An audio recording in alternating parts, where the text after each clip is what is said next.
You have this example ready to download from my Google Drive if you need a quick grid. Link is in the description. But for those who want to learn how to do it step by step, stay with me in this video. First step is to create a new project that is 800 by 800 pixels in size. Zoom out a little by holding the Alt key and scrolling your mouse wheel. Now hold space to position canvas somewhere in the middle. Now select the Line Segment tool. Hold the Shift key and click and drag to make a horizontal line. Make sure that line is selected and now hold Shift Alt and keep pressing the right arrow on your keyboard to make multiple lines.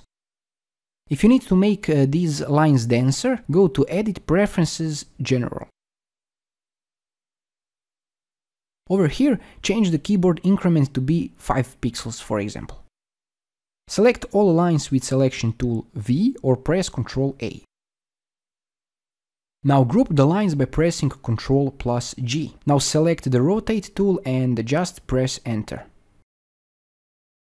Rotate by 60 degrees and press Copy. Now press Ctrl C to copy and Ctrl F to paste in front. Go to the Properties panel.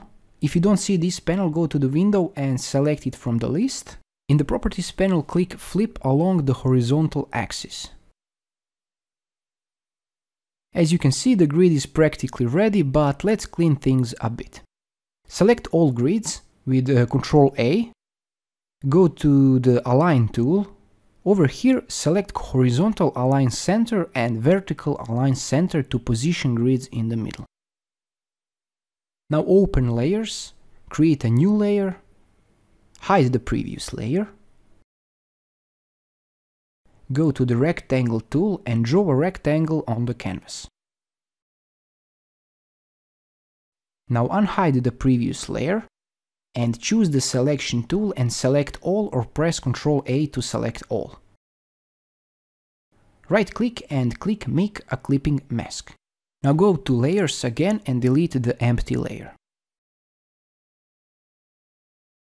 Select the grid layer and change opacity over here.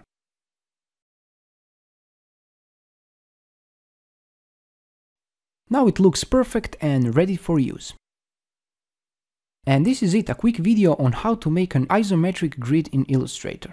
If you find this video helpful, let me know in the comments below. Thanks for watching and have a nice day!